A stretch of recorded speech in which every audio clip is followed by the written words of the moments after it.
Hello, everyone. Happy Friday.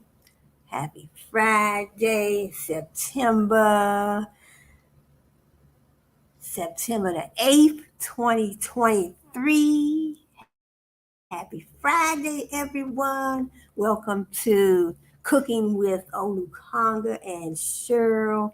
So, Olukanga, my man Olukanga is still in Nigeria. So he's in Nigeria. He was born and raised in Nigeria. So we are going to incorporate our videos together, I guess. Him being in Nigeria and I'm over here in the USA, we're going to incorporate our videos. We're going to show some videos of him. Not today though. Show some videos of him in his kitchen in Nigeria making various recipes. And then me over here, the United States of America, making my various recipes in my kitchen. So that's how we're going to do it. But glad to see you. Glad you could be here. Glad you could join me. So hit that like button on the way in. Hit that like button on the way out. Uh, Subscribe to this channel because we're going to bring you. So yesterday on our video, I talked about the Nigerian culture. So we have various cultures that we will be talking about. So an American will be excuse me, will be one as well. But today I want to talk about the Spanish culture. The Spanish culture and, different Spanish cuisines, cultural foods that, the Spaniards eat. But if you want to travel to Spain, so I think this is a good, excuse me. Yes, every time I get to talking, it comes with my throat. Feel like you got a little cold in your throat, but it's all good. It's all good. Yes. Let me get me a glass of cold spring water. But so I'm saying that it's good to learn about these different cultural foods. Different places. So I was born and raised in the United States of America, Olukanga, and Zubechi was born and raised in Nigeria. So I want to have him show me some, some Nigerian dishes, and I'm going to show him some American dishes. And then through research, we both will be learning other things. Because sometimes you can live in a place and don't know everything about it. So there's no way that you can know everything about, your country, your city, your town, or whatever. I mean, you try to make your business to know, but sometimes, excuse me, sometimes things change so much, but it's all good. Yes. Happy Friday, September 2023, and I hope you all have a beautiful weekend. So support the channel by liking the video. So today I am going to talk about the Spanish culture and the culture, their culture in particular. So basically, your culture also includes how you do things, your religions, your beliefs, um, your culture. Some cultures do a lot of dancing and singing, and cultures do different things. So, how were you brought? How were you brought up in this world? In within your culture. But so I'm gonna take a break real quick. Give you a glass of cold water, and I'll be right back. But it's all good. Yes, it's all good.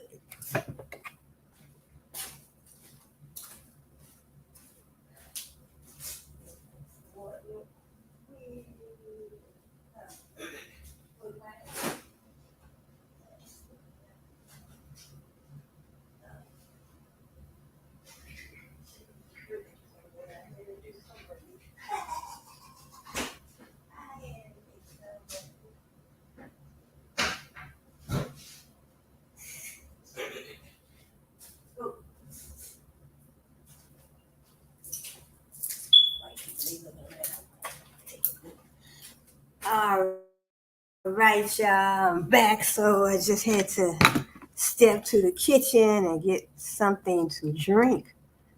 Ah, yes, liquid. Liquid. I have a liquid smoothie and some nice cold water, but it's all good. Yes. So let me get started because I want to make this a quick, short live. Yes. So we're talking about the Spanish culture and their food. So in this cultures, as they passed through or settled in Spain, have influenced the history of Spanish food. The the Phoenicians left their sauces. The Greeks introduced Spain, the wonders of olive oil, and Romans, Carthaginians and Jews integrated elements of their own cooking into that of Spain.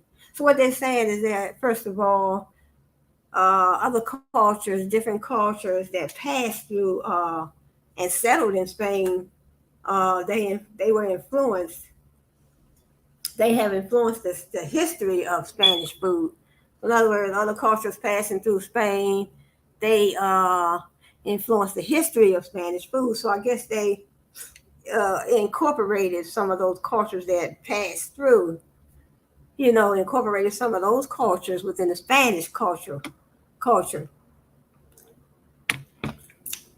So let's go into the history of Spanish food. And the thing I wanted to do, I'm starting out with doing some research on various cultures first so I can learn a little bit more about their dishes, their cultural environment, these different cultures. So it's a, where I have like 8 different cultural environments and their foods that I want to talk about. So I did Nigeria. I did the Nigerian culture on my previous video. So now I'm looking into the Spanish culture. I want to learn a little bit more about their food because I never tasted. I never had. I never had any Nigerian food. African food. Never had any of that. Never had any Spanish food. Never had any. It's some Spanish vendors over here, in the United States. As a matter of fact, where I live, not too far from where I live, I see them all the time. They be on the street like the regular vendors. So we have the vendors over here too that, the American vendors, they're out there selling their T-shirts and hats and,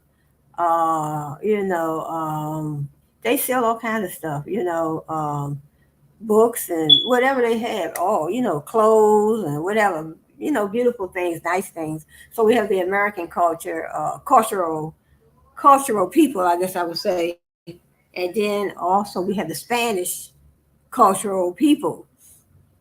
They be right there beside the Americans, selling they had their little food carts, and I look at the food that they be selling, and I'm like, I don't look, I don't have don't look like I have a taste for what they be selling because sometimes when you look at certain foods, you be like, I don't like the way they look, so I don't think I want to taste it. But sometimes you never know; it may taste good. So that's why I want to dig deeper into this Spanish culture of food. So it's all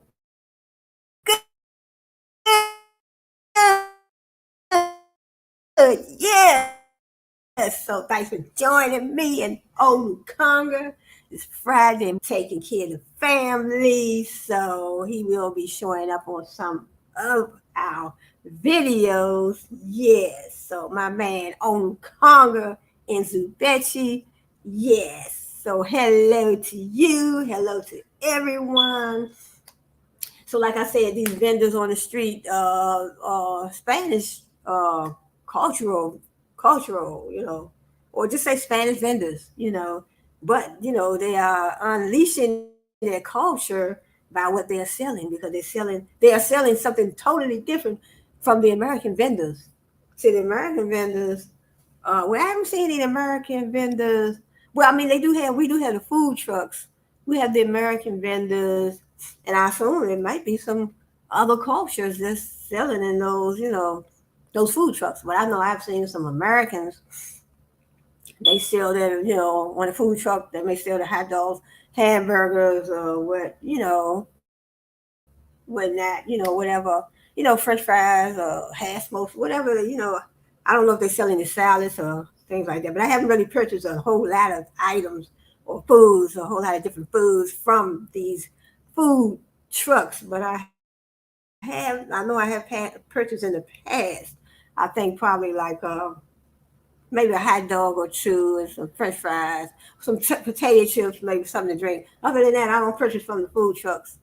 So I really don't make it a thing to purchase from those food trucks, but because you definitely have to make sure, they are clean. Because they have to, being on a food truck all day, you want to make sure they're washing their hands and things of that nature. But I don't discriminate. I don't mind patronizing, different businesses to, support.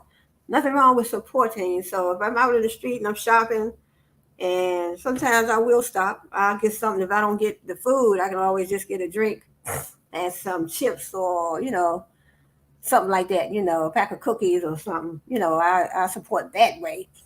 And then we do have the American vendors there out there selling, like, they sell all kinds of nice things, shirts and hats and socks. And sometimes they sell pocketbooks, ladies' pocketbooks, shoes, and, you know, things you can purchase for the whole family. hmm So let me get into this culture, the Spanish culture. Let me get into it. Yes, it's all good. Yes. So hope you're happy today. Hope you're going to hope you're planning on having a nice weekend, a beautiful weekend. So do something fun. Take the family to the park. The weather's still nice over here in the United States of America. Yes. So it's still nice over here. So over here, we're still, we're rolling into fall, but we're still, into summer. Basically, it still feels like summer out there because it felt yesterday when I went out, it felt like it was about 90 to 100 degrees, and we are at the end of summer, moving into fall because we are in September. Yes, and then we'll be moving into fall. Then we'll be moving into winter, and before you know it, it'll be Christmas. So I'm hoping to see some snow this year. So we didn't have any snow the last winter. We just had a few little sprinkles, but drops, if you want to call it that. But it's so good. Yes. So y'all want to hear me sing this morning? No. But it's so good. But I just like to act a little silly sometimes, have a little fun. But it's all good. It's all good. It's all about education. I want to bring you. I'm here to bring you educational, enlightening, informational. What else can I say? Inspirational, enlightening, educational. So it can be inspiration. It can be something that can enlighten you, something that can educate you. Information. Information is power, and power is information. Knowledge is information. Knowledge is power. Knowledge is power. Power is knowledge. However you want to put it. Yes, it's all good. Yes, I am Shirley. Just call me Shirley, a graduate of Strayer University, bachelor's in business administration, and a master's in information systems. So I'm here to bring you that information. So my major information systems, and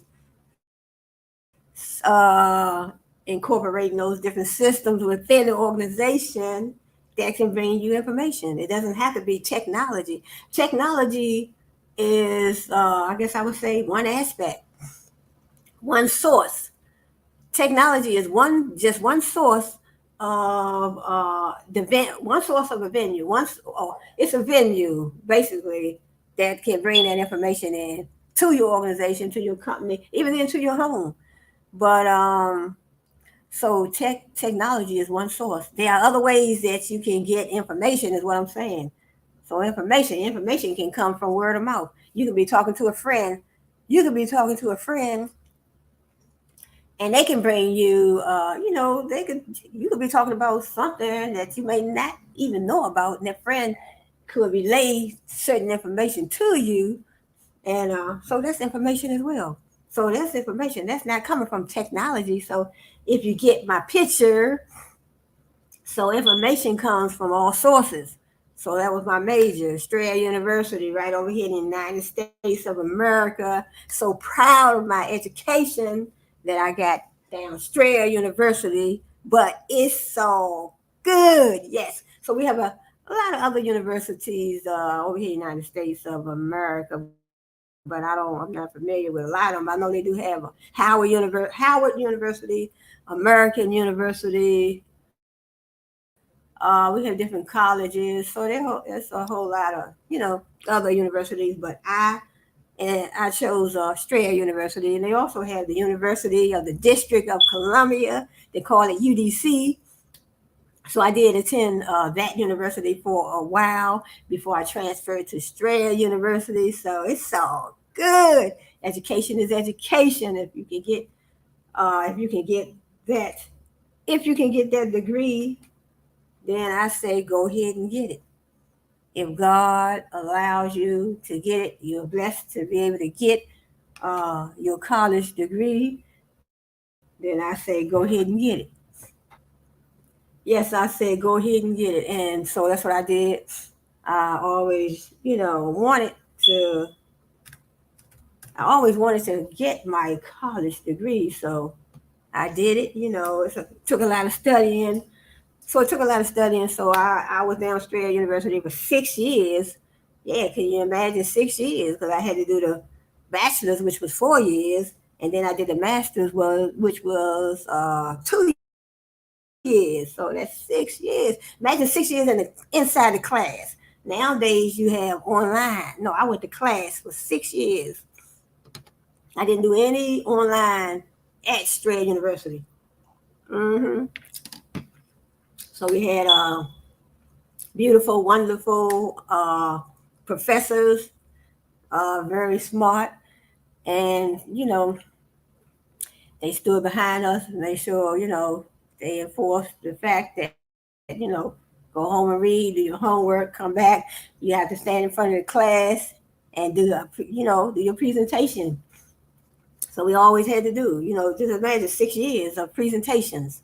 Sometimes you would have to do a presentation by yourself, or sometimes you may have to do a presentation in teams, in groups. We call groups at that. I mean, but it could be a team too. In other words, we had a group. In other words, if I'm in a particular group, uh, you might give one group member this part of the presentation, the next group member that part of the presentation, and then another group member another part of the presentation. So we work like that. You study your part, go home, read, take your notes, and come back, be ready to get in front of the class. So that's all. That's all Strayer University was about. I mean, I guess all universities, they have, have to do presentations. And, I mean, especially if you're going for your law degree, so you're going to law school. You're going to have to. Because I know up there, you're gonna have to get in front of the class. You definitely have to get in front of the class. Because I know up UDC, where initially I started out. I think I started out with some law classes, and but then I eventually transferred to Strayer University for business administration, and then I went on to do the masters in information systems. But I know they do have the moot court. They call it the moot court up there at the University of the District of Columbia, right here in United States of America. Yes, it's all good. Yes. So I don't know why. I don't know why I'm talking like that, but I guess I'm happy it's Friday. Yes. So but the University of the District of Columbia, that's a nice, well known university. And then Howard University. So Howard is very popular. So I believe UDC is just as popular in my book, yes, as Strayer University. But let me get started because I could just ramble on. I already talked 20 minutes about something not related to Spanish, the Spanish culture and their cultural food. Okay, we said endless cultures as they passed through or settled in Spain. Okay, I read this. They have influenced the history of Spanish food. So I'm not going to go on up into that. But let's start. However, it was the Moors, Moors, who during their centuries of reign most impacted Spanish gastronomy. They introduced fruits and light seasonings into the Iberian diet, as well as combinations of fruits and nuts with meats and fish. So, I mean, I think a lot of cultures do cook with fruits and nuts, meats and fish. Because I know that in Nigeria, they use a lot of fish with their rice.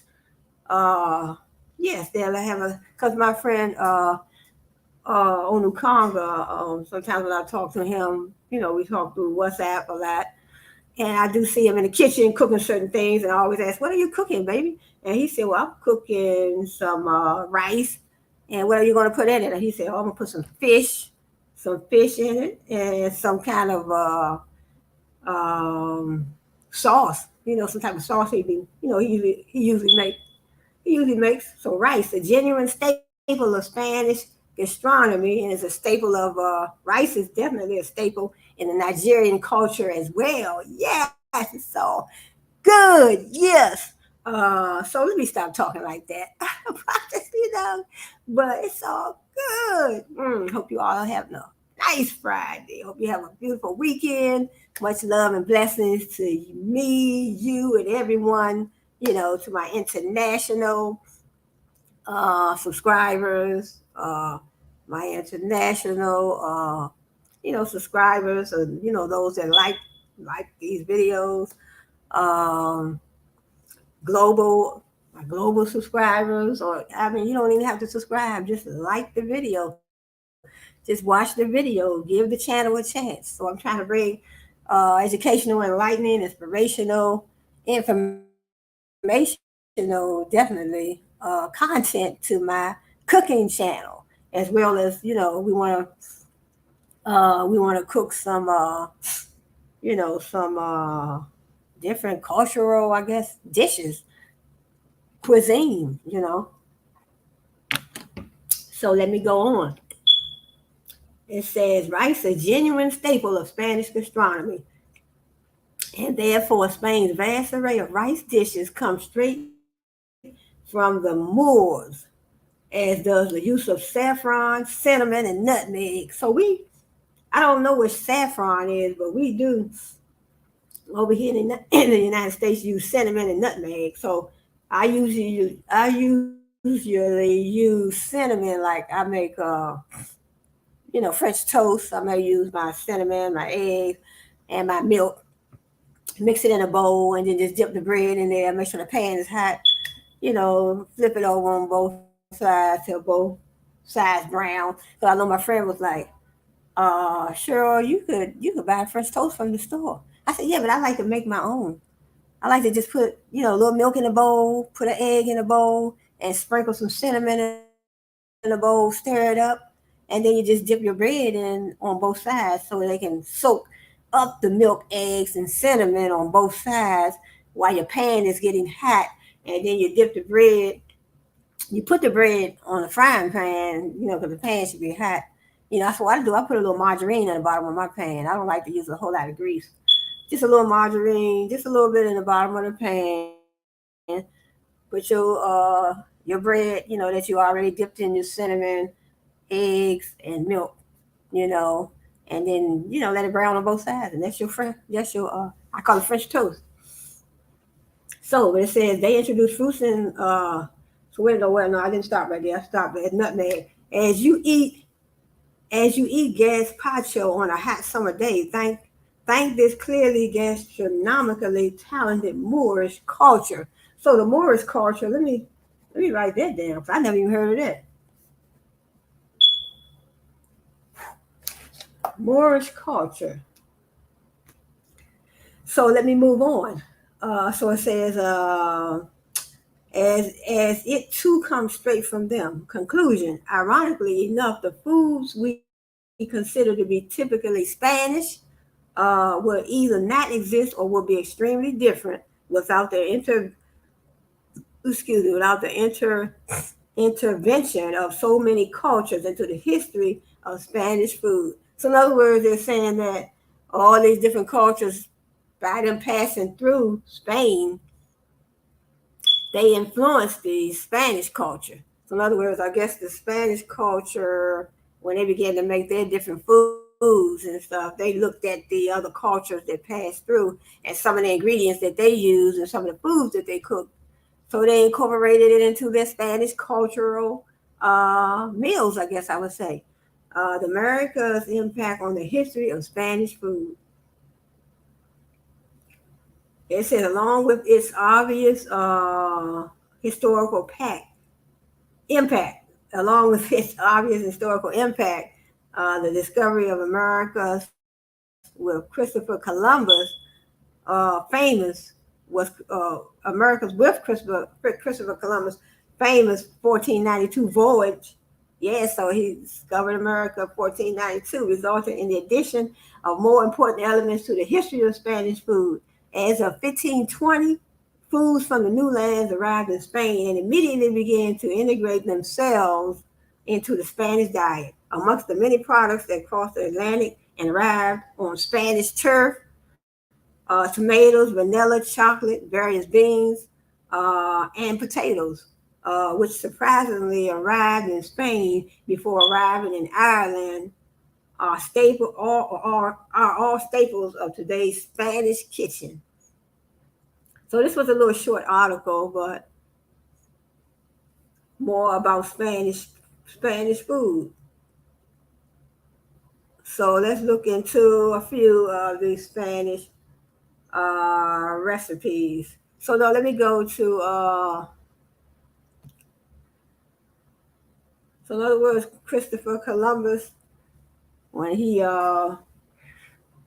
passed through 1492, discovered America. So he was from Spain. So let me see. Let me look more into the culture of Spanish.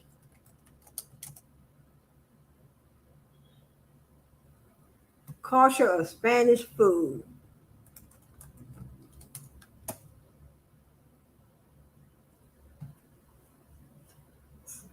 Okay, so in other words, we all are fond of fish.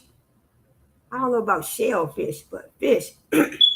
Very fond of both fish and shellfish. Spaniards are among the world's largest consumers of seafood, right? So they, over here we have seafood, but I'm not really crazy about seafood. I mean, shrimp and fish, really not, I mean, I have eaten those foods before, but I'm really not very fond of them. Legumes, especially lentils and chickpeas. I don't like chickpeas. They don't taste too good to me. Also form an important part of the Spanish diet. Spaniards frequently drink wine and beer with their meals. So they do. So let's go into Spanish culture, cuisine, and traditions. So let's go into it says Spanish cooking varies greatly from region to region. Linked to local products and traditions, Galicia, for example, is famed for its seafood, including dishes of babby eels and codfish. Catalonia is renowned for meat and vegetable casseroles. So I guess that those parts of they didn't say what part that was. Hold on, let me start at the top. Let me start at the top.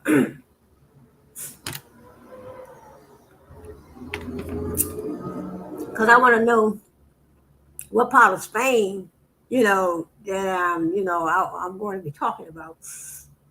what area is what I'm saying, because every city and town has a different area. It says daily life in early 21st century Spain looks a little different from that in other industrialized countries of the West. There remain, however, some important practices that are peculiar to Spain. The most obvious, especially for foreign visitors, is the organization of the day and the scheduling of meals. Lunch, which is the main meal of the day, is eaten between 2 and 3 p.m. So they eat their lunch between 2 and 3. A lot of times we eat our lunch between 12 and 1, I want to say. 12 and 1. And sometimes some people may eat, I say between 12 and 2. Most of the time, if you work, if you're at work, usually your lunch break maybe from 12 to 1. But their lunch break is 2 to 3. Traditionally, it was followed by a nap, the famous siesta. But because most people now commute between home and work, right, this custom is in decline. It says supper, a lighter meal, is also taken late between 9 and 10, or even later during the hot summer months. So in other words, over here in the United States, we usually eat our dinner around. Sometimes I try to eat early, but most people may try to eat from 5. I would say 5 to 7 or 4 to 6, But we try to usually get our dinner at least by 5. Because in other words, you want to eat breakfast. Some people eat breakfast between 8 and 10, Some people, because it depends on what time you may have. If you have to go to work, what if you have to be to work at 8 o'clock? If you have to be to work at 8 or you have to be to work at 9, you're going to eat early breakfast, or you might not even, you might have to skip breakfast. You might just be able to have a pastry and uh, a cup of coffee, or a cup of water, a cup of orange juice on the go. So, and also it says, in other words, it says lunch, which is the main meal of the day, is eaten between 2 and 3, and then it's followed by a nap. And so let's move on down. It says business, shopping, and school hours reflect this pattern. There's a long break, generally 2 to 5 hours long in the middle of the day. So there's a long break, generally 2 to 5 hours long in the middle of the day. So in other words, if somebody working, they don't have 2 to 5 hours to, even if you work from home, you can't, you still have to constantly be by the computer, under the computer. It says, right, during which most businesses, right, are closed and the streets are not very busy. So look, there's a long break, generally 2 to 5 hours long in the middle of the day. And the businesses are closed. Oh, I guess they're different over there, but usually businesses are open over here in the United States, It says, right, there's a long break, generally 2 to 5 hours long in the middle of the day, during which most businesses are closed and the streets are not very busy. The few exceptions are bars, restaurants, and the large department stores, which do not close at midday. The main daily television news is broadcast at this time, as are some of the most popular programs. It's so good. Yes. How y'all doing today? Yes. I don't want to say it's all bad, so I always say it's all good. And it says the workday resumes in the late afternoon between 4:30 and 5 o'clock p.m. and continues until about 8 p.m. So this is something, I guess. It says food and drink. Bars, which are open all day, generally serve food, and it is a widespread custom to go for a snack before meals. So, I mean, this is Spain, I guess. The most well-known bar food, known as tapas, usually consists of prepared dishes, many of which are quite elaborate and are often smaller versions of main course dishes. There are hundreds of different tapas, but a few typical ones are mushrooms and garlic sauce, marinated seafood, Spanish omelet, lamb brochettes, and octopus in paprika sauce. So I have not eaten anybody's octopus. They say the octopus in paprika. So we do have paprika sauce over here in the U.S. Mushrooms and garlic sauce, marinated seafood. So we have that. a Spanish omelet. I imagine what a Spanish omelet looks like. I guess this is what it looks like. I mean, these are the ingredients. So mushrooms and garlic sauce, marinated seafood, Spanish omelet. That's a Spanish omelet. Lamb brochettes and octopus and paprika sauce. So I mean, it's good to know about these different cultural foods because if you decide to travel, what if you want to go to Spain? What if I want to go to Spain and I want I want to have some insight on their food. I want to have some insight on their culture, their language. I mean, I don't speak Spanish, I always wanted to learn a little Spanish because I definitely do. My grandson is part Spanish because his mom is Spanish, so he's part African American, I guess, and part Spanish. But he speaks very good English because he don't talk Spanish around us because we don't know we don't know that language, y'all. So it's so good. So he's part Spanish. His mom, she's a very nice young lady. So I am African American, and my grandson is part, like I said, Spanish. And so they are teaching him a whole lot. He's been on an airplane even before me. He's been on an airplane several times to he traveled to visit his other grandparents on his mom's side. So they live in Spain. They live in Spain, so he already been over there on the airplane several times. Traveled with them. He's traveled with my son. Various places. So, and then his mom, I think she took him to also Disney World. So, yes, took him to Disney World. And yeah, so he's been traveling. So I told him that's good. It's very educational to travel because you learn a lot about different cultures. You can learn. There's nothing wrong with learning different cultures. Learn about their food. Learn about uh, their whole environment. Learn how they live. Look at how they live as opposed to how we live over here in the United States. So it's good to know. It's good to learn. And a lot of people would love to come to the United States to see how we live over here. So it goes, both ways. So vice and versa. And that is all good. Yes. So like I said, just hit that like button on the way in, hit the like button on the way out. Hope you are enjoying my content so far. So check out my other channel. Where I'm just starting to build both channels. So, um, Brainstorm TV1 Productions and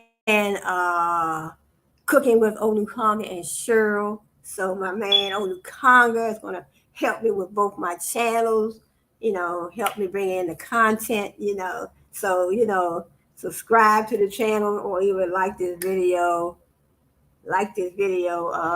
comment.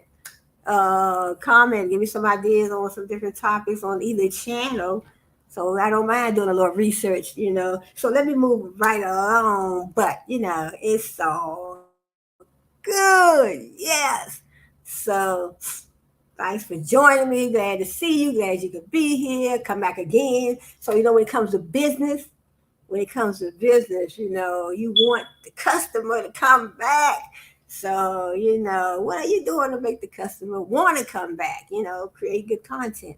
So create that content that's informational, enlightening, educational, I would say. Yeah. So stop, y'all. Oh, it's so good. Yes. Onukanga, Emmanuel in Zubechi. Yes. So born and raised in Nigeria. So I'm very excited about getting into some Nigerian dishes, some Spanish dishes, some Italian dishes, some Indian dishes, some Korean dishes, Japanese dishes. I've never even tasted any of those foods I just want to see what they put in it, So it's all good. Yeah. Lady, please. All right. Okay. Let me roll, y'all. Come on in here, international subscribers, global subscribers. Come on in here. So it's enough information for everyone. Let's go. Okay, so oh yes. Okay, where I stop at? Where did I stop at? Okay, Spanish cooking varies from region to region, linked to local products and traditions. So I guess these are the different regions. There's Spanish cooking. It varies from region to region. I guess it's the same thing over here in the U.S. The U.S.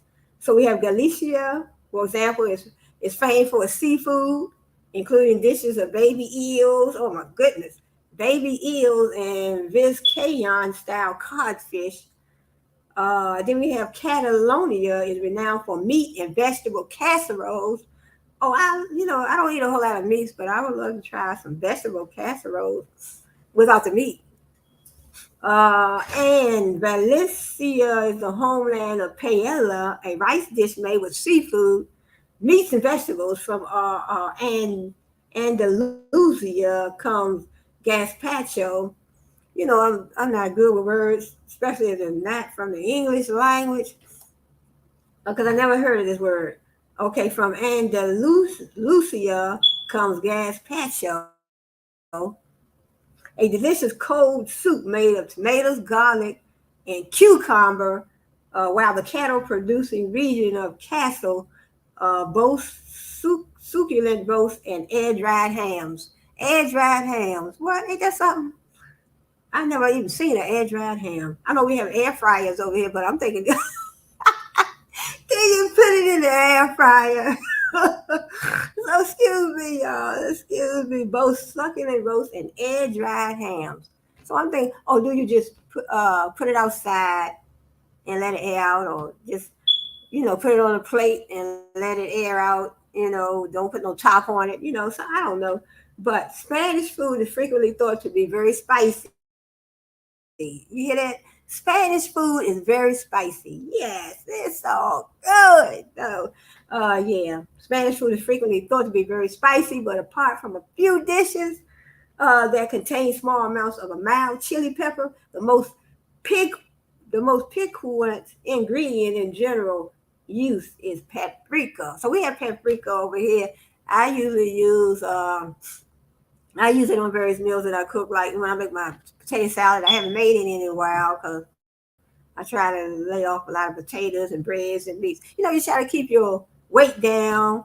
But I haven't had any potato salad probably since last Thanksgiving.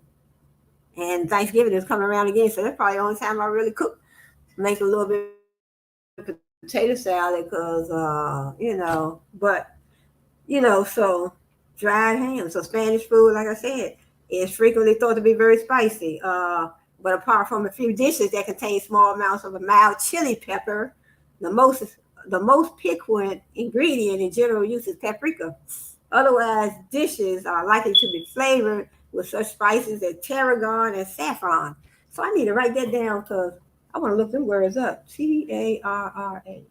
Tarragon and saffron. So this is a learning experience, really. So I'm going to talk about these other cultural environments. I want to talk about them and their food. So, okay, where I start. The most widely eaten meats are pork, chicken, and beef. So that's the same thing over here in the U.S. But in much of the country, lamb is eaten on special occasions. So I never tasted any lamb, but I heard about it. I don't even know what a lamb looked. What was a lamb? I would have to look that up too, because I don't even know what a lamb even looks like. But I heard the talk of, you hear people talking about it, but if you not looked at country life, you might not know. Lamb is eaten on special occasions, very fond of both fish and shellfish. Spaniards are among the world's largest consumers of seafood. Right, so Spanish people like their seafood. So I didn't even know that. See what it was so good to do research? Yes, you learn, right? Yes, I'm learning. So, very fond of both fish and shellfish. Spanish are among the world's largest consumers of seafood, legumes, legumes, especially lentils and chickpeas. I don't like those chickpeas. They don't taste good to me. Also form an important part of the Spanish diet. So they like the legumes, the lentils. I heard about the lentils, but I never tasted them. I think they have lentil beans, I think. Never tasted them before. So lentils and chickpeas, legumes, lentils and chickpeas also form an important part of the Spanish diet. So let's move on. Yes, it's all good. Okay, so let's see what else they're talking about. This is so enlightening, educating. I'm almost at an hour already.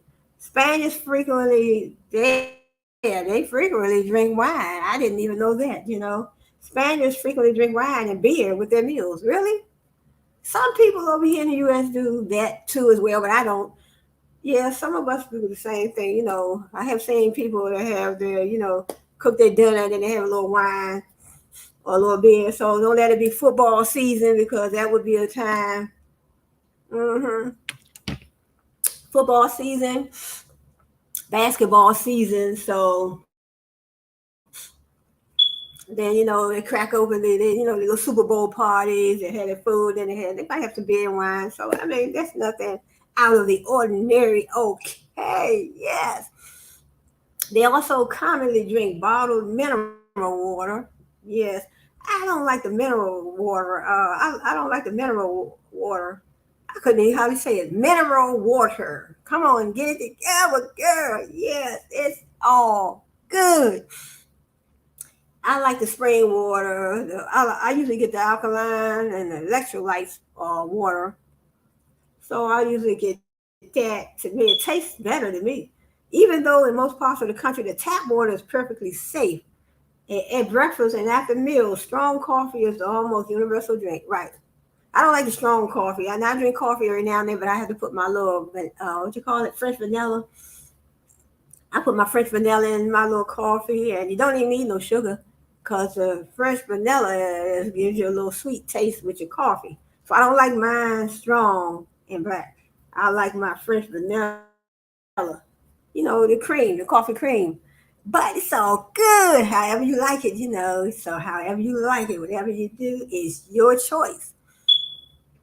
And it says few people drink tea, but herbal infusions such as chamomile are popular. Soft drinks, both domestic and imported, are widely available. So they're just giving you an insight into culture, the culture of, I guess I would say, Spanish residents, Spanish people, the Spanish culture, different foods and drinks that they choose. So some of those drinks and foods that they choose are similar to the same, over here in the United States.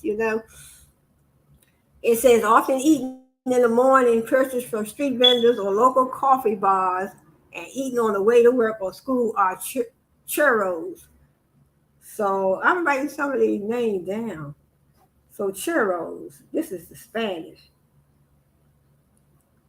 So this is very enlightening, educational, informational, good to know information as well. These fritters are made of flour-based batter, so they call churros. Churros. These fritters are made of flour-based batter that is piped into extremely hot fat and fried sugar, resulting in a treat that is sweet and crispy on the outside but fluffy on the inside. They are often dipped in the chocolate sauce. Now that is just too much. That's too much sugar for me. It's too sweet. So, in other words, they call it coffee bars. It says often eaten in the morning, purchased from street vendors. So, in other words, we have street vendors over here as well. They sell food. They on the street. They on the street selling like I said, hot dogs, French fries, and hand smokes. I don't know whatever. Those really the only types of food that I have seen on the street. But in other words, so these street vendors over here in Spain, they sell something called the churros, churros.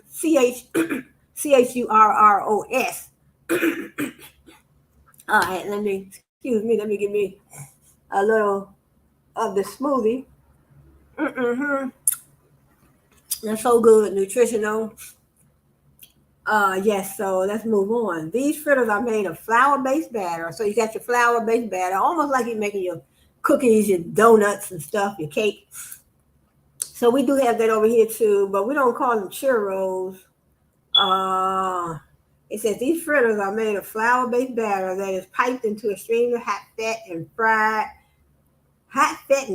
then rolled in cinnamon lace sugar, resulting in a treat that's sweet and crispy on the outside, but fluffy on the inside. They are often dipped in chocolate sauce. So it sounds like almost something like a chocolate donut. You know, we have something similar over here. So we have internationalization of culture. The Franco regime sought to preserve what is understood as Spain's long-standing traditions and to impose a strict Roman Catholic morality on the country. However, the economic policies of the 1960s that opened Spain up to foreign investment and tourism and encouraged Spaniards to work in other European countries also invited foreign influences, which undermined the government's desire to protect or isolate the Spanish culture. Since the 1960s, Spanish culture, particularly the youth culture, has increasingly become part of a homogeneous, heavily American influenced international culture. So it says since the 1960s, the Spanish culture, particularly the youth culture, has increasingly become part of a homogeneous, heavily American influenced international culture. So in other words, I guess they're talking about the youth over there in the youth culture in Spain, they have heavily influenced American international culture. So I guess maybe doing sometimes you can influence a culture when you're traveling, and that can help influence a culture. I mean, but you can be influenced by just looking at pictures and go online, and I mean, because technology is so advanced now that you don't even have to travel to learn about these different cultures. You don't have to travel now, because I don't intend to travel to all these places just to learn about their culture. But, online, I don't mind traveling to some. Sometimes you can travel to a few, but you don't have to travel everywhere to learn about their culture. Because you go online, because that's why they said reading is fundamental. So, reading. So let me move on. For young people, the most significant aspects of international culture are rock and contemporary dance music, both of which make up a considerable portion of the music played on Spain's radio stations. Spain having a radio station, but but it's all good. This is some good information and educational. Like button on the whatever suits you. Or just like this video.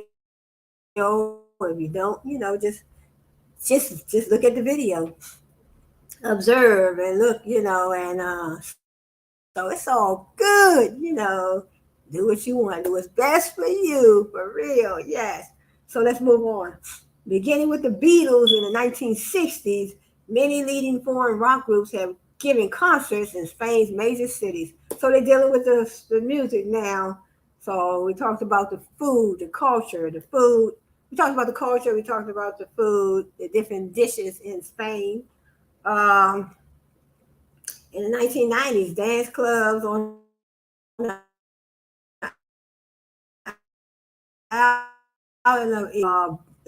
became a hotbed for techno music. First called Balearic beat by some. There are also a large number of Spanish rock musicians, but few of these have achieved much recognition outside the country. The most successful of Spain's popular singers is undoubtedly Julio. Oh no, not Julio, Julio Iglesias. But it looked like it's spelled Julio. But when I saw the last name, I knew who he was. Because I was about to say Julio, but it's Julio. So I guess that's Julio Iglesias. So whose music appeals to an older audience. So I do like his music as well. The internationalization of culture also be seen in a variety of other ways. American fast food chains. Well, what? It's so good. American fast food chains have franchises in all the major cities, and much of the television programming and many of the popular films are foreign. The bulk of the programs and films being from the United States. So it says the internationalization. So, I mean, I haven't even really seen this big word. So, you see a word called, you see international, but internationalization. So that's all good. Yes. So, hey, nothing wrong with learning. Nothing wrong with learning. The internationalization of culture also can be seen in a variety of other ways. So the internationalization of culture. So in other words, I guess that's the internationalization of culture, all these different cultures coming together and being seen in each culture. In other words, in the United States of America, we have our culture, but within our culture, we can see other cultures because, people travel and, a lot of people from the United States, they travel, all the time, go to the tourist spots and, so internationalization of culture. So I guess bringing all these different cultures together, when you're traveling, you're learning about these different cultures and their food and basically their culture, how they do things, their religions, their beliefs, how they treat people, anything that's within their culture, their dance, their dress, how they dress. How you dress is part of your culture as well. Yes, how you dress is definitely a part of your culture. And it says American fast food chains have franchises in all the major cities. So in other words, I guess they're saying that American fast food chains have franchises in all different areas of Spain as well. So if I go to Spain, I can probably, I guess because, I can probably, I can get American food. If I go to Spain, I go to Italy or Nigeria or something like that. It's probably definitely going to be place because I guess they want to have a taste of the American food too, as well as Americans want to taste some other cultural food as well. And it says festivals and holidays. Traditionally, most holidays in Spain, they've been religious in origin. At the national level, the most important of these are Holy or Maundy Thursday, Good Friday. We have Good Friday, Easter Monday. We have that too. Corpus Christi, the Feast of St. James. We don't have that. Corpus Christi, the Feast of St. James, July 20.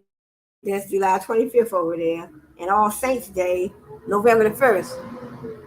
The most important day of the most important day of the Christmas period and the day on which children receive presents. So we have that too. Is the day of the Three Kings. Or we don't have that. They have the day of the Three Kings or Epiphany, January the 6th. So we don't have that. We don't have the day of the Kings.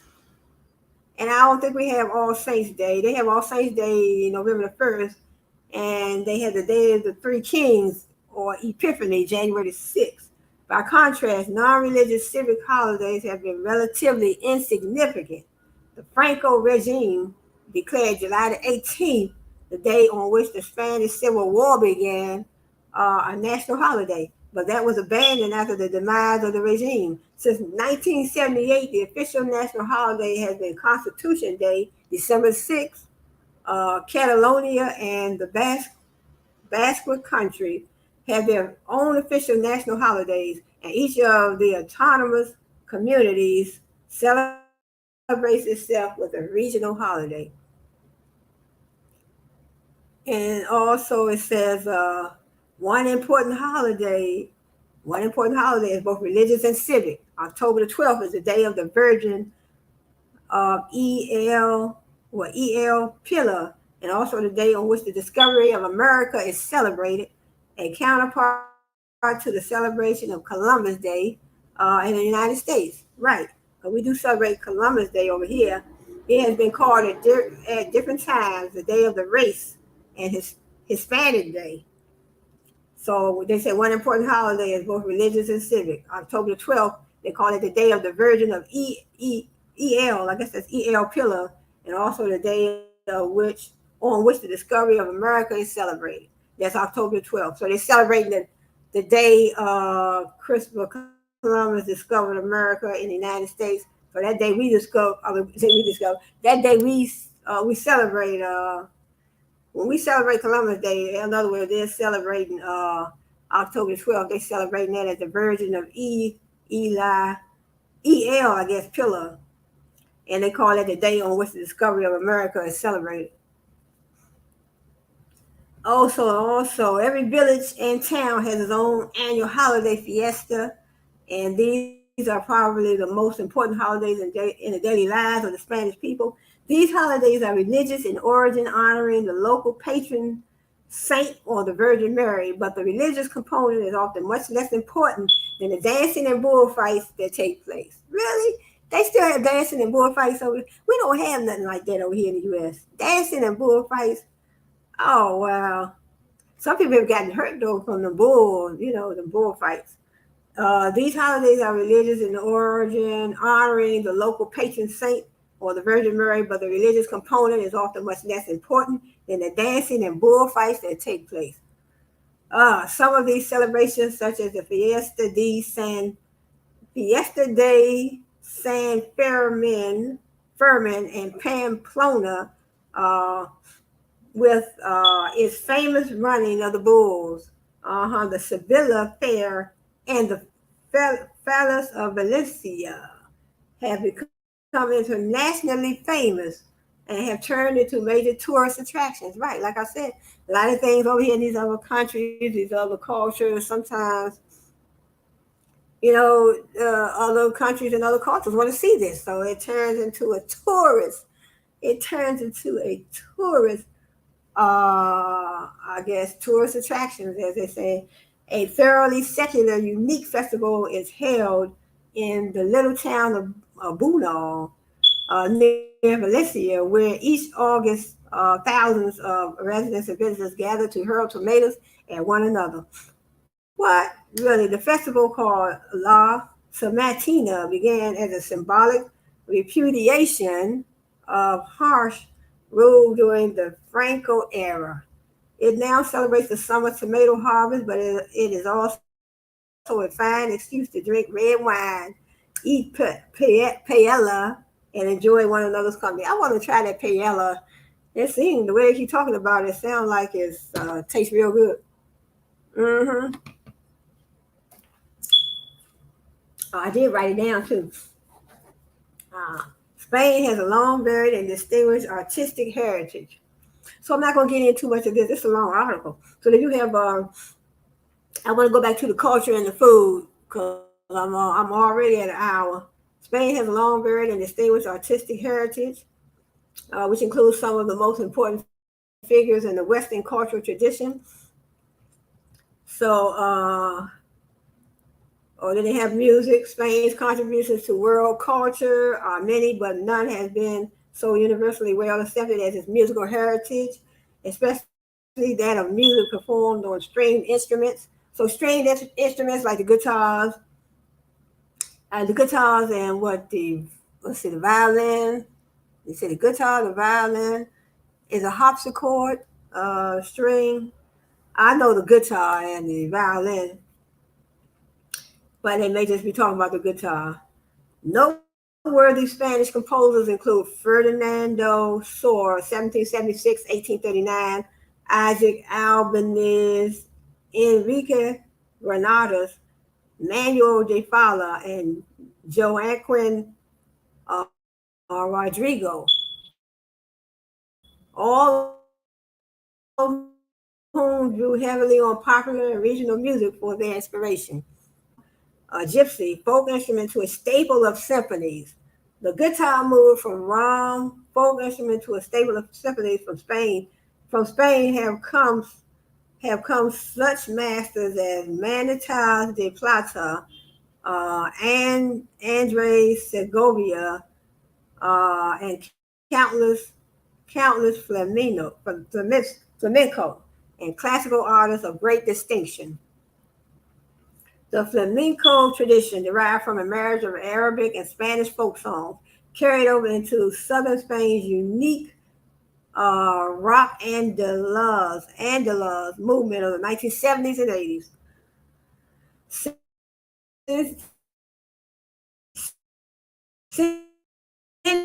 Century, a Balearic islands emerged as a global capital of electronic music. Electronic artists and disc jockeys from around the world convert parties and music-related tourism Ibiza's economy, and it's all good. Yes, so you learn something every day. So let me see. So then they talk about literature. So I'm not going into all that. Let me see. So they didn't talk, they did talk about the food. So let me see. Let me go. Let me talk more about some Spanish cultural dishes.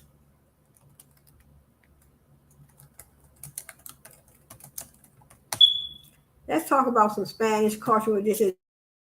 Then I'm going, get ready to close out this video. So here go one. This is what they were talking about, the paella. So they have the paella, patatas bravas, and the polvo a fiera, the gag. I mean, these are Spanish words. I'm just, trying to do my best pronouncing them. Gambas al ajillo, Spanish omelet. So they're just giving some different. Let me see. Let me go to the bottom. Just want to go over a few of these Spanish dishes. Look, 29 authentic Spanish dishes you need to try. Let me go to this one.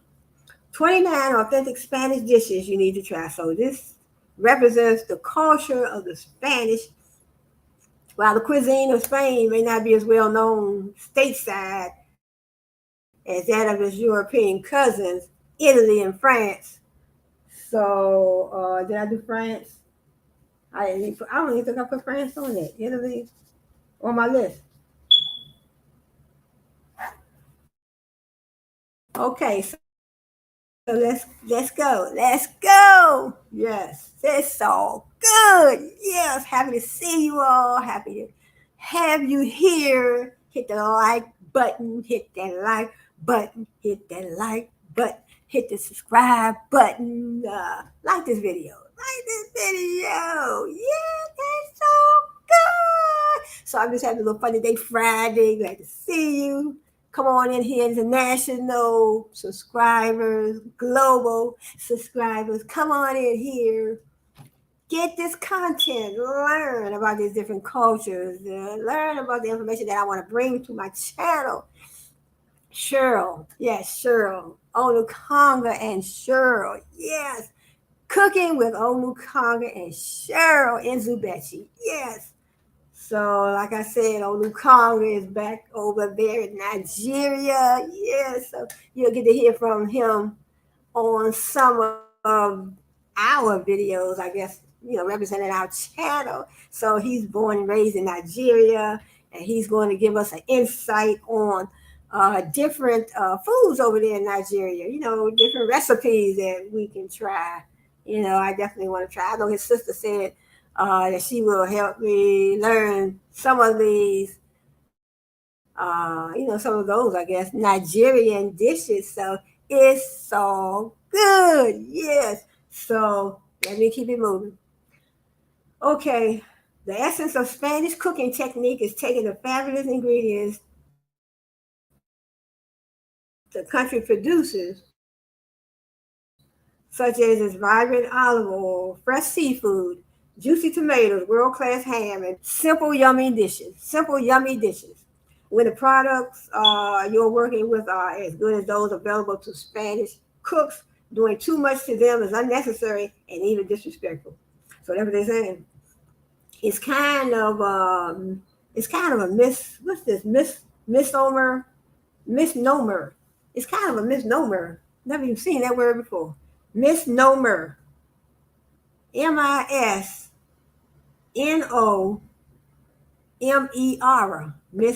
Misnomer.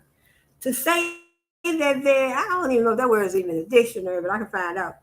It's kind of a misnomer to say is to say that there's one cuisine called Spanish food.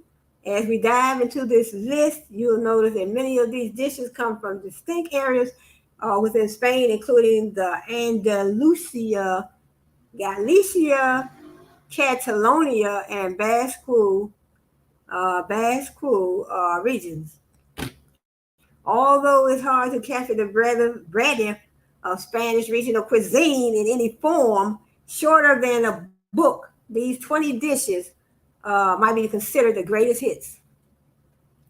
The first one is paella. I don't know if it's paella or paella, but I mean, I'm looking at this dish and it looks pretty good though. Let me see what's in it.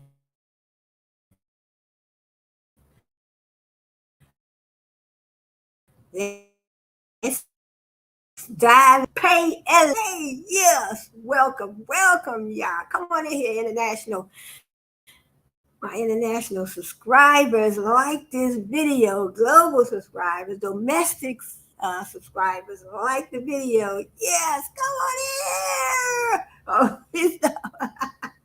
so paella. I don't know if it's paella or paella. So I don't know if the A is a long A or a short A. So I'll have to look this word up. Because this is a Spanish word. So, the only thing I know is English. And that's it. So paella or paella, I don't know, but I'm gonna find out. But but it looked like it tastes so good. It looks delicious. So it looks so delicious. So nothing wrong with trying other food. So let's talk about this paella. Is one Spanish dish that most people are already somewhat familiar with. It's a Spanish dish, and I can ask my grandson's mom too, also about some dishes. I mean, if I could get her to, that would be good. If I could get her to come on my channel, I don't know if she does YouTube or not, but I'll find out because could get her, if I can get her in the kitchen to make some dishes on my channel, that would be beautiful. So that's my grandson's mom. So she is a young lady, younger than me. So her and my son, they're younger than me, but so nothing wrong with learning. I'm willing to learn from anybody. It doesn't make no difference how old you are. A lot of people feel that older people, can't tell them nothing. They can't learn nothing from. Well, why not? We were here before a lot of you all were even born. So, we can probably tell you something, So some people don't want to listen. Well, I ain't going to listen to that old person. Nah, really. I listen to somebody younger, somebody older, people older than me. So there's always somebody older than you, and there's always going to be somebody younger than you. So, think about that. And learning is a never ending process, and you can learn from anybody, anyone. And they don't even have to be a teacher. So you can learn in your everyday life just walking down the street. Sometimes, I go to the grocery store. I learn things in there from people younger than me, people older than me. So it doesn't matter. If you're saying something that's, inspirational to me, enlightening, educational, something I can learn from, I don't mind listening. So let's talk about this paella. So I might try to make that. That might be one of my dishes because all I had to do once I find out about certain dishes, then I go to the store and get the ingredients, and I'm going to make them on my channel. So right now we are just doing some research on these different cultures and the different cultural foods that these cultures they eat on a daily basis. So I want to do that first, and then later on it's gonna take some time. Later on, I want to get into, we're going to get in the kitchen and cook, do some videos of us cooking, So my man, Olu Congo over there in Nigeria, so he'll be cooking from there. Well, we'll have that on video as well. And I'll be cooking in my kitchen, so he has his kitchen. and we're going to incorporate that together. But right now, we're just doing some research, which I think is the best thing to do, because you learn, first of all, through research. You learn about these different dishes from these different cultures. What are the ingredients? What are their most prominent dishes? What are the dishes that the culture that's pretty, I guess I would say pretty famous in the culture, but it don't have to be the ones that's famous. It could be different ones. You want to learn about different dishes that these different cultures cook, different cuisines that these other cultures partake in. I guess I would say, how you feed your people, your culture. Yes, so it's so good. So I'm at an hour and 16 minutes. So let me hurry up and wrap this up. I want to talk about a few dishes, Spanish dishes, and then I'm gonna wrap this video up. So come on in, like this video, subscribe to my channel here on YouTube. Yes. So yeah. So let me go. Let me get. I wanted to say, get this lady off YouTube. No. So that's why my voice, because I'm talking so I'll be talking for hours sometimes. Okay. Wow, the original paella Valenciana consisted of duck. The original paella Valenciana consisted of duck, chicken, and rabbit. And today, a traditional dish also has tomatoes, rice, and two types of beans cooked together in a saffron-enriched broth over an open fire. Because I wanted to find out what the saffron was, because I did mention something about the saffron and tarragon. So it says in a saffron-enriched broth. So a saffron-enriched broth over an open fire. A perfectly cooked paella will have a layer of toasted rice on the bottom of the pan called the sauerkraut. I didn't write that down, but Sauerrat. Although the original paella doesn't have seafood in it, our recipe for a paella mixture uses a delicious mix of shrimp, mussels. I don't know if there's mussels or mussels. I don't know. Girl, I said, girl, get your words together. Mussels. I guess that's mussels, clams, chorizo, and chicken with great results. Oh, it looks so good though. Wow. It looks like so what they call it, they didn't say what the name of this dish was. I think that's the let me get that out. I don't want to lose my page. Oh, it's called this is the croquetas de jamon. It looks like it looks just like, I don't know, chicken, not chicken nuggets, but it looks good though. It looks so good though, but I would love to make something like that. I'm going to be experiencing some of these dishes. So Spanish croquetas are little nuggets, right?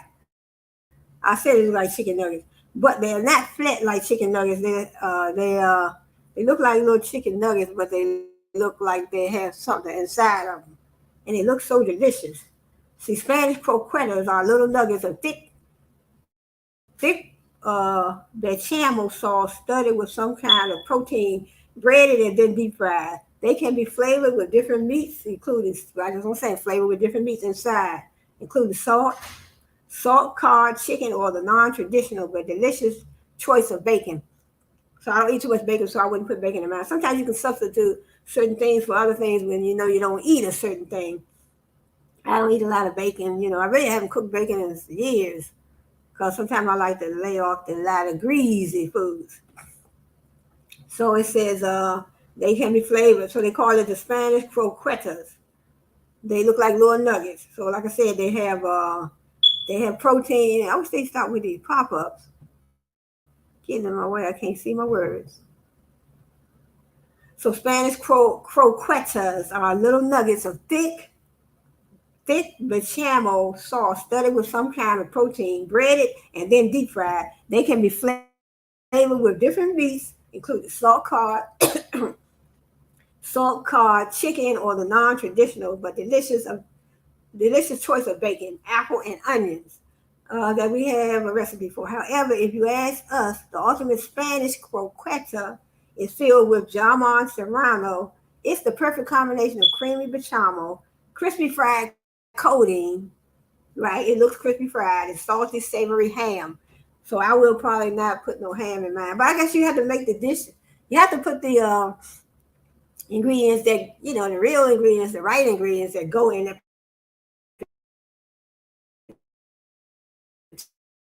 particular dish. If I'm making it for just for my channel, we'll make sure I have everything. Certain ingredients could be because I'm gonna be eating it. Then that's what I'll substitute. But yes, because I don't eat too much bacon and I don't eat ham anymore. So stopped eating those years ago. However, if you ask us, the ultimate Spanish croqueta is filled with jamon serrano. It's perfect. It's the perfect combination of creamy bechamel, crispy fried coating, and salty savory ham. Let's go down to croquetas de jamon. That's a Spanish word, so excuse me if I'm not pronouncing it right, but I am not from Spain, so and not only that, I haven't studied any Spanish words. I haven't studied the Spanish language, which I always wanted to. I started studying Spanish, but I stopped. But I'm gonna get back into it. I want to learn it. I want to learn some Spanish, and I'm going to do it because the only thing I know is English. I did take a little French when I was in high school. I know it. Oh, je m'appelle Cherie. So all I know is a little French. And I don't know anything else but English. So it's all good, though. Yes, let's keep it moving. So, okay. Then we have the tortilla espanola. Oh, it looks so good. It looks it looks good. I have to write these dishes down when I finish this video. If you're thinking that this tortilla has anything to do with the thin flatbread you'll find wrapped around tacos and burritos, think again. Right. So if you think if you're thinking that this tortilla has anything to do with the thin flatbread you'll find wrapped around tacos and burritos. So I have had tacos and burritos. Think again, a tortilla espanola is actually a type of poached in olive, like a skinny rolled French omelet. Ah, really? A Spanish tortilla is a thick cake of eggs and veggies, somewhat similar to a frittata. Never heard of a frittata, but willing to try one. However, frittatas cook in the oven, while tortillas cook entirely on the stove in the skillet. Really? In order to cook the tortilla on both sides, you have to execute a tricky flipping maneuver using the plate that requires some practice. Really? Okay, that's all good. Although tortillas are one of Spain's iconic dishes, potatoes weren't believed to have been commonly eaten in the country until the Spanish conquerors brought them back with them after discovering America. Right, that's something. So the Spanish explorers, I guess they say conquerors, but the Spanish, they conquered. I guess they conquerors because they conquered certain land.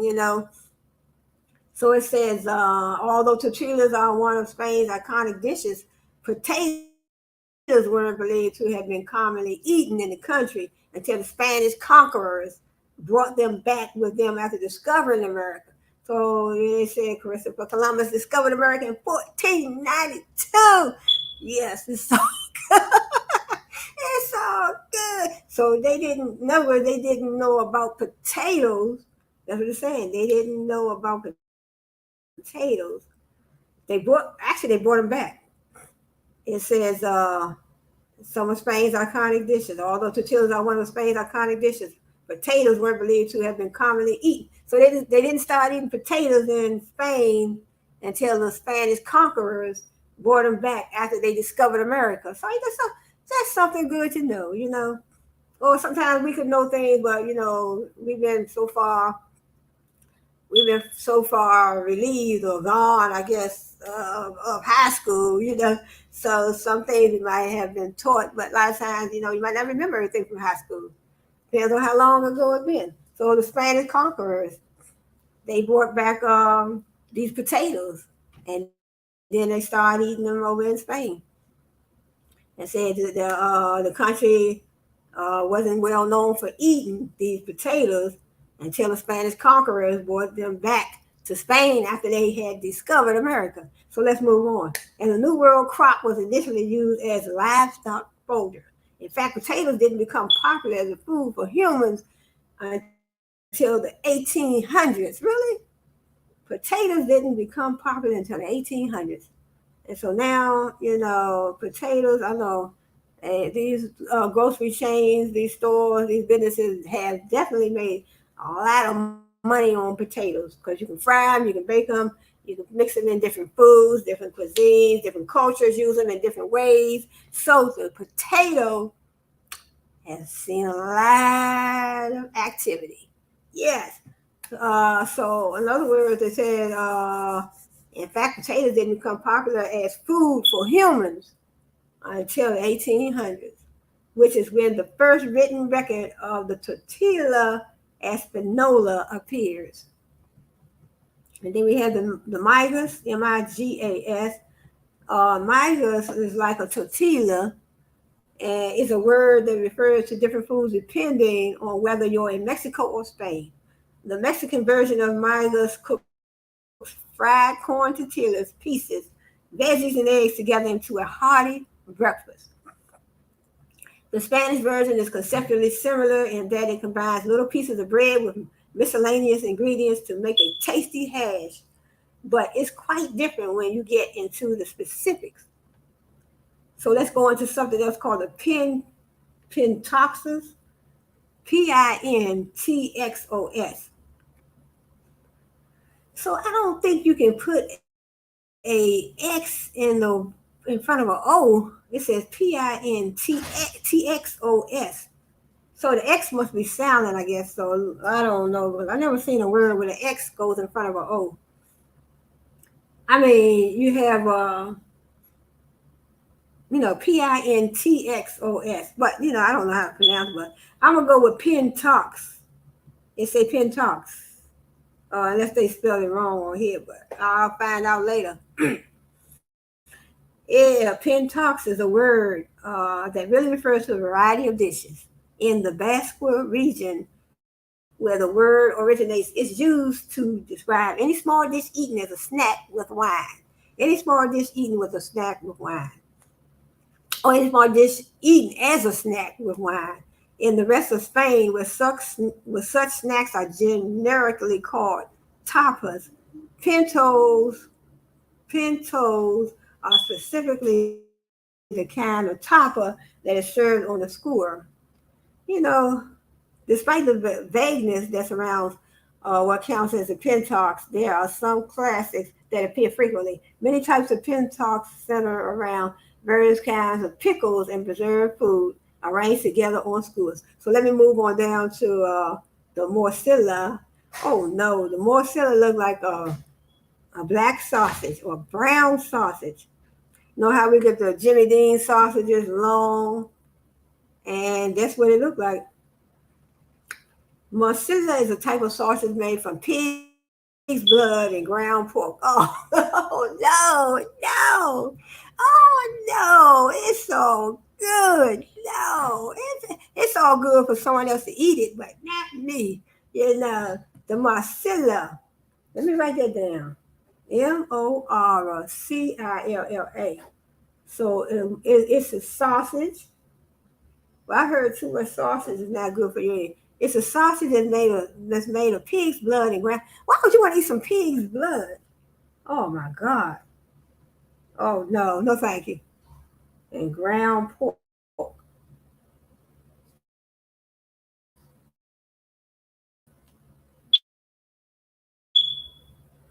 So it's called a morcilla. And it's a I eat nobody's blood. Come on now. Those are the two necessary ingredients for sausage to be called mozzarella. It's so not good. No, I had to say that because no. No, it's all good though. But whatever you want to try, it's all good. Whatever you want to try. You want to try some mozzarella made from pig's blood and ground pork. Oh, wow. Yeah. Woo. Okay. Woo. One classic version is flavored with onion and spices. So I guess when you put that pig's blood and the ground pork, yeah, and to make that mozzarella, pig blood, and ground pork. Then you add your spices and your onions and your rice fillers. Other versions skip the fillers entirely or use pine nuts, potatoes, or squash instead. So you mix it together. The seasoning mix also varies. Rich in paprika, heavy on others leaning on cinnamon and cloves. Saval even has a variety that's sweet. Oh no. Mozzarella made with pig's blood and ground pork. Oh, I can't get past that. That's something else. One of the most classic ways to eat mozzarella is also the simplest. Cut it into thick coins, fried in olive oil, and served on top of bread. No, thank you. I think I passed that one up. You can also use mozzarella to flavor soup, stews, and other dishes. Its flavor is intense, unique, and delicious. So if you've never had any kind of blood sausage before, Mozzarella is a good place to start. No, thank you. You never had any type of blood sausage? No, I haven't. Mm-mm. Mm-mm. I ain't never have no. Cause if I do, I usually rinse the like when you cook your chicken, you sometimes you do see the red blood, but I don't cook that. I rinse all. I clean all my meat off with cold water first before I cook it. And when I put it in that pan, if it's any blood, it's gonna dry up. It's gonna dry up. Then they had this look good, the Basque cheesecake. Basque burnt cheesecake. What? Boy, it's good as everybody different cultural food. Yes. What? It's so good. Yes. So look, Basque burnt. Sorry about this, y'all. The Basque burnt cheesecake was quite popular online for a while. I guess so. Although some internet food trends are more aesthetic than they are delicious. If anything, Basque cheesecake is the opposite. Its carbonized exterior and overall lumpy look aren't exactly Instagrammable. Nevertheless, this dessert, which was invented by the Pentux Bar La Vena in San Sebastian, a city in Spain's Basque region, went thoroughly viral. The good news is you can make this cheesecake at home, right? You can make it at home. So this burnt cheesecake. So it's called what was it called? The burnt. It's called the Basque burnt, right? Burnt cheesecake. The Basque or Basque burnt cheesecake. Well, let's move on to the pan con tomata. It looked like something that you spread on bread. They're showing the bread that you spread it on. One of the things Spanish food is great at is making mind-blowing, delicious dishes from the simplest components. So they make food from the simplest components. I mean, we do that. We do the same thing over here in the United States. Sometimes you look in your cabinet, your cupboard, your refrigerator. You say, "Oh, I have such and such ingredients, so I'm gonna put something together. I'm gonna make it work. I don't want to have to run to the store, so I'm going to make use of what I have." So they're saying the same thing. They can make mind. They said Spanish when it comes to Spanish food. They can make mind blowing, delicious. They can make mind blowing, delicious dishes from the simplest components. No dish highlights that better than pan con tomato. And it's simple as pan con tomato, is just a slice of robust bread rubbed with a clove of garlic and a cut of tomato. And all it is some bread. You rub a clove of garlic on the bread, cut some tomatoes, and then drizzle it with olive oil, and that's where you have it. It's a great way to showcase the intense flavor of a ripe, in-season tomato. If you want more tomato in your pan con tomate, you can also grate the tomato. Uh, tomato. I mean, they talk about tomato. Tomato. I don't know how they spell it. They spell it different though. You can also grate the tomato. I guess they call it tomato on a box grater and spread the pulp on a slice of bread, perhaps seasoning it with sherry vinegar and garlic. Okay, then they have the ham that they cook, so I'm not going to talk about the ham. Just about every culture eats pork makes some kind of ham. Just about every culture that eats pork makes some kind of ham. But the ham produced in Spain may be the very best in the world. That's what they're saying.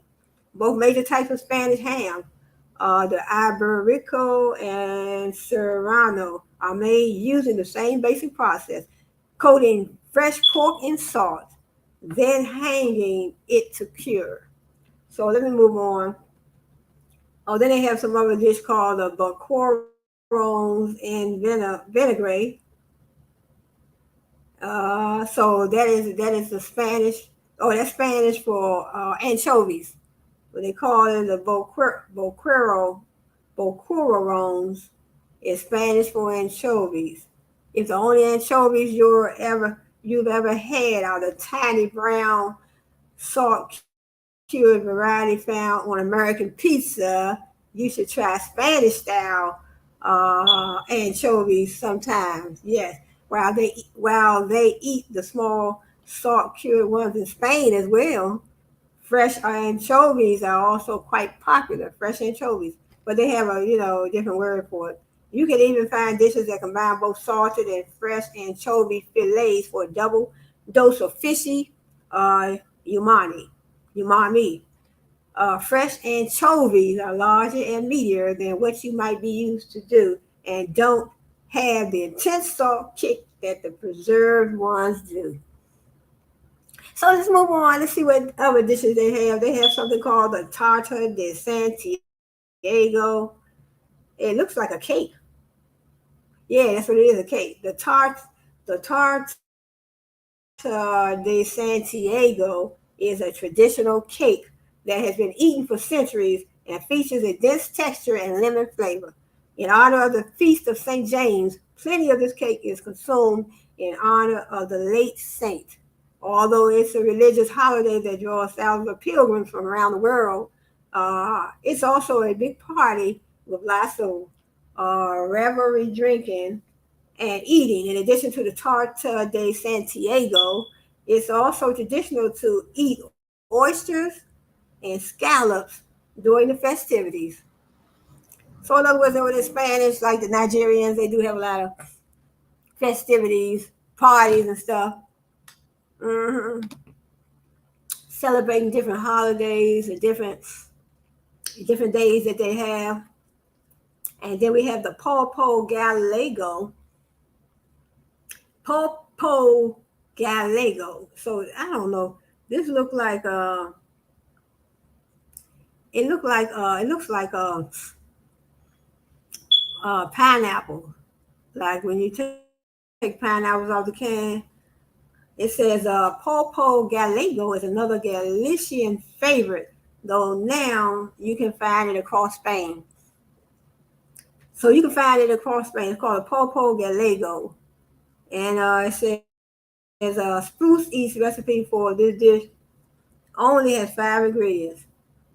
So it's great. It's a great way to start exploring Spain's cuisine at home. If you're able to get your hands on octopus anyway.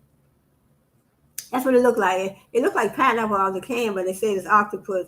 Exploring Spain's culture at home, cuisine at home. Even if you're not familiar with cooking octopus, this dish is pretty hard to screw up.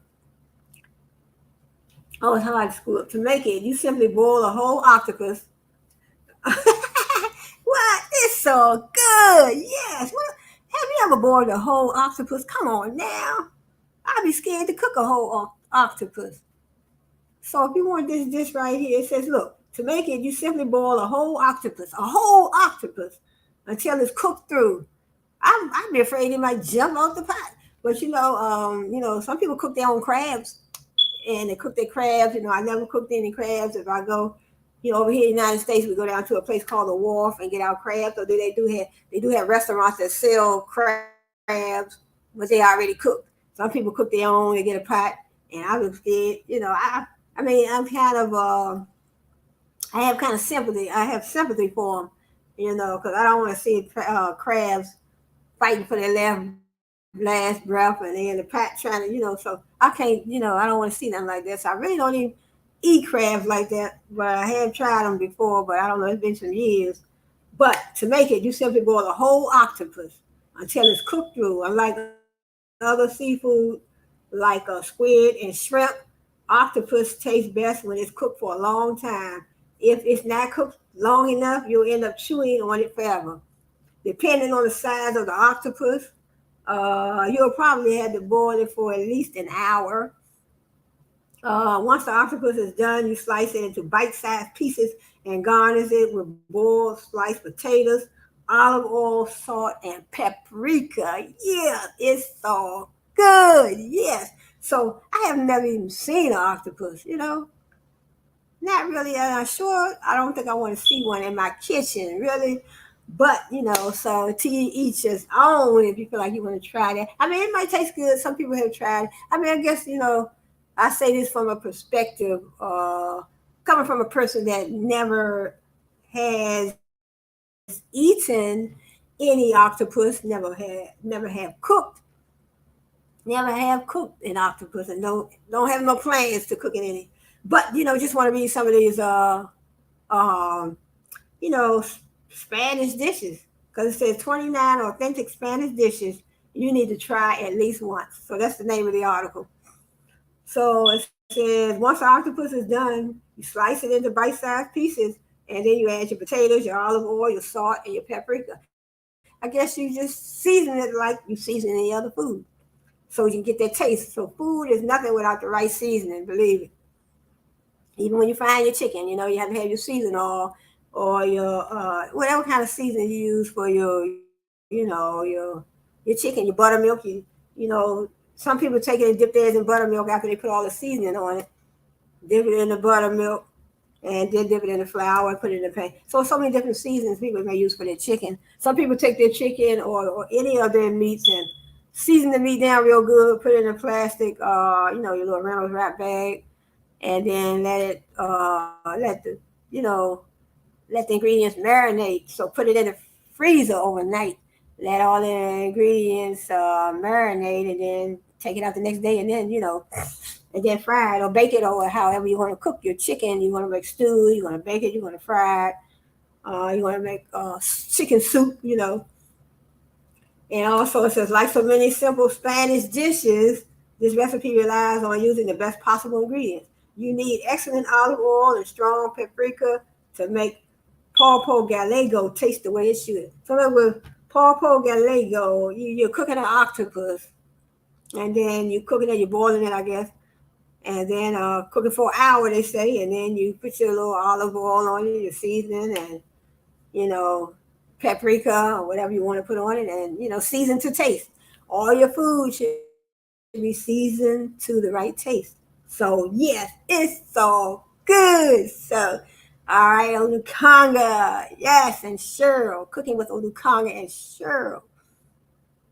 So this is I'm not gonna go over all these because I'm going on 2 hours, so I'm about to cut this video short. But you can also check out some different Spanish dishes. Here go one called the patatas bravas, with the possible exception of the tortilla espanola. Patatas bravas are Spain's greatest achievement in the realm of potato cookery.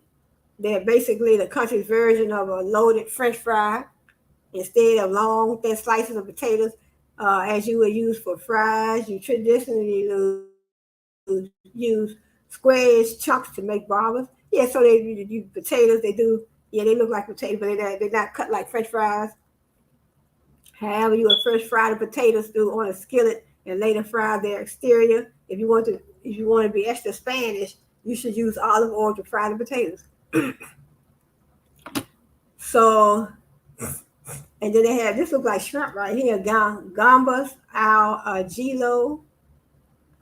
It's hard to argue with garlicky shrimp. Yeah, it look like shrimp. It's even harder to say no when the shrimp in question are drowning in a deep pool of olive oil. So, excuse me. So then we go to the gazpacho. That look like a nice soup right there. Other than paella, gazpacho is probably the first food that comes to mind when you think about Spanish cuisine.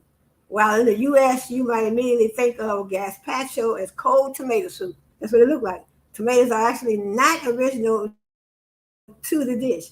Tomato gazpacho is certainly popular in Spain these days. But the original dish consisted of bread, salt, garlic, vinegar, olive oil, and water combined into a cold slurry. In addition to tomato gazpacho, there is also a green variety made with herbs and green vegetables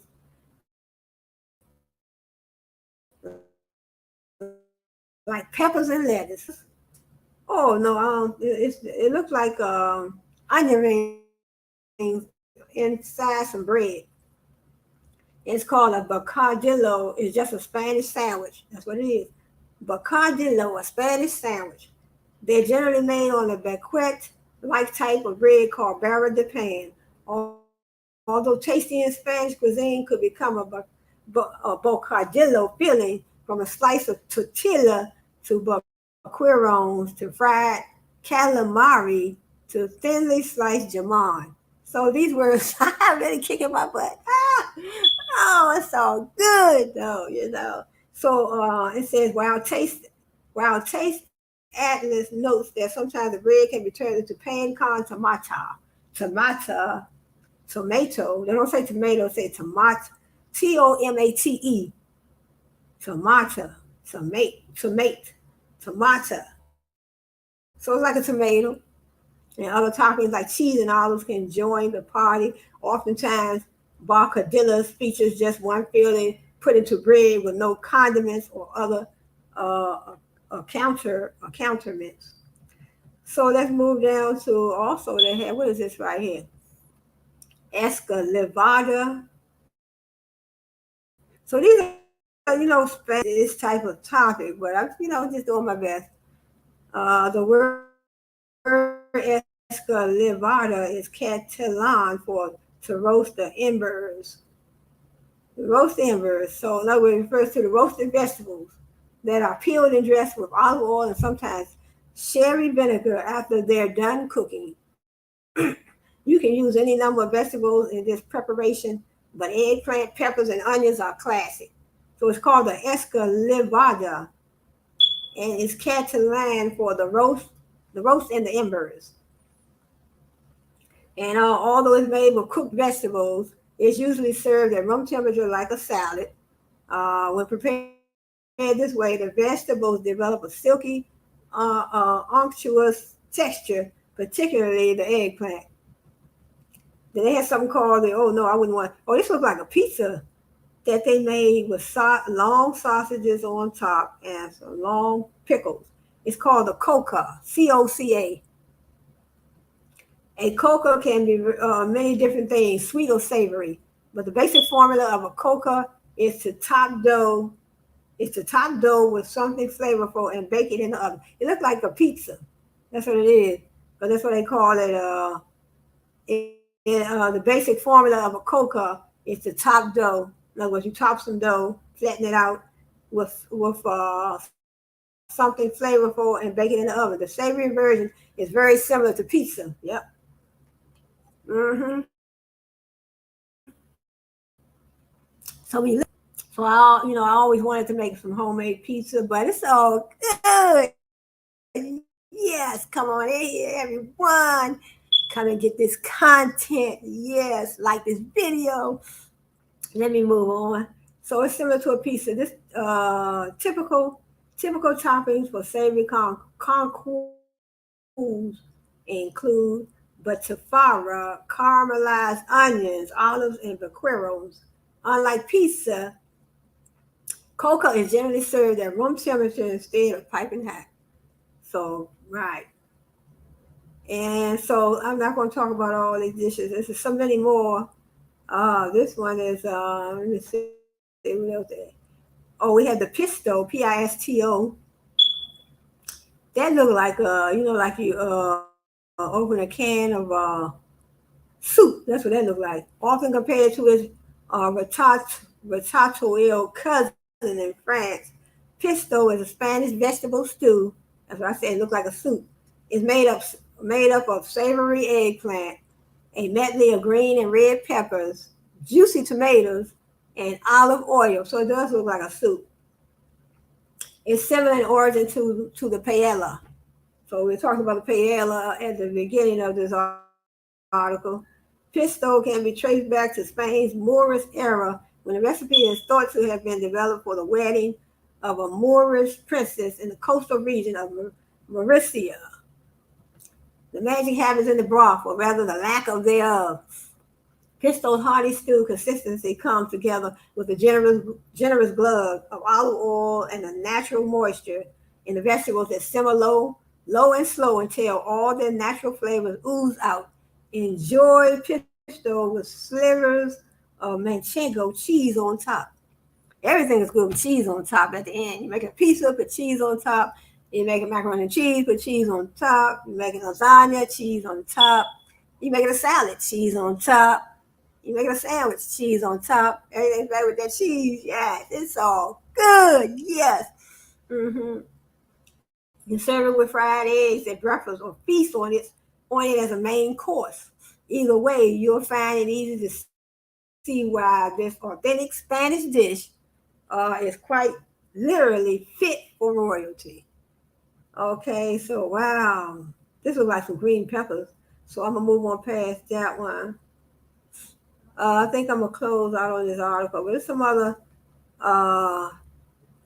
other recipes in here, some other recipes, and the rest of these recipes don't look nothing like I've seen over here in the United States. They have some. This looks like bacon right here, but I don't know what this is. It's called the oreja a la plancha. When most people think of Spain and pork, melt in your mouth slivers of delicate burgundy hue, Javon and Iberico usually come to mind. And don't get us wrong, Jamon Iberico is certainly in a league of its own. Just don't miss out on Oreja a la plancha with ingredient you don't see praised all that often. Pig's ears. Oh no. Pig's ears. Oh wow. Consistency of now look in the other recipe they was gonna cook a whole octopus. Now this is dealing with pig's ears. It says consisting of sliced or cubed pig ears, grilled in olive oil and spices. Pig ears grilled in olive oil and spices. Oreja a la plancha is humble and absolutely delicious. No, I'm not eating no pig's ears. Come on now.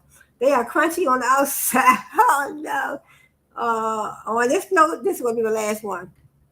They are crunchy on the outside, soft on the inside, and have the occasional chewiness of cartilage that really only adds to the uniqueness of the Spanish classic. This is a Spanish classic. You can imagine cubed pig ears. No, not ready to have them by themselves just yet. Nope. Opt for oreja and salsa, the same dish.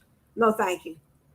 While you're at it, grab a pint of the other Madrid favorite, a blonde beer perfect for washing down one of the city's most beloved delicacies. So on that note, I think I'm gonna close this article. I think I'm gonna close this article and this video. So I say thanks for joining me. Glad to see you. Glad you could be here, and glad you could join me. And it's all good. It's all good. Yes. So hit the like button on the way in. Hopefully you hit it on the way in, but if you can hit it on the way out, whichever way is best for you. Like this video, subscribe to this video right here on YouTube. So yes, cooking with Onukonga and Cheryl in Zubechi. So I want you all to have a beautiful Friday. Hope you have a beautiful weekend. May God be with all of us, you and me. God is blessing all of us. God will bless all of us. And so come on back to my channel. Come back to my channel. Come back to my other channel. Brainstorm TV One Productions. Check out my podcast.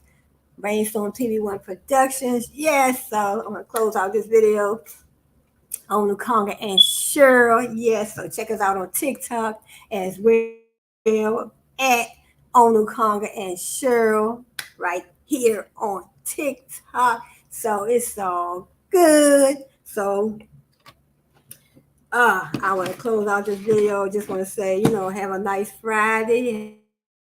Have a blessed Friday. Say something nice to someone today.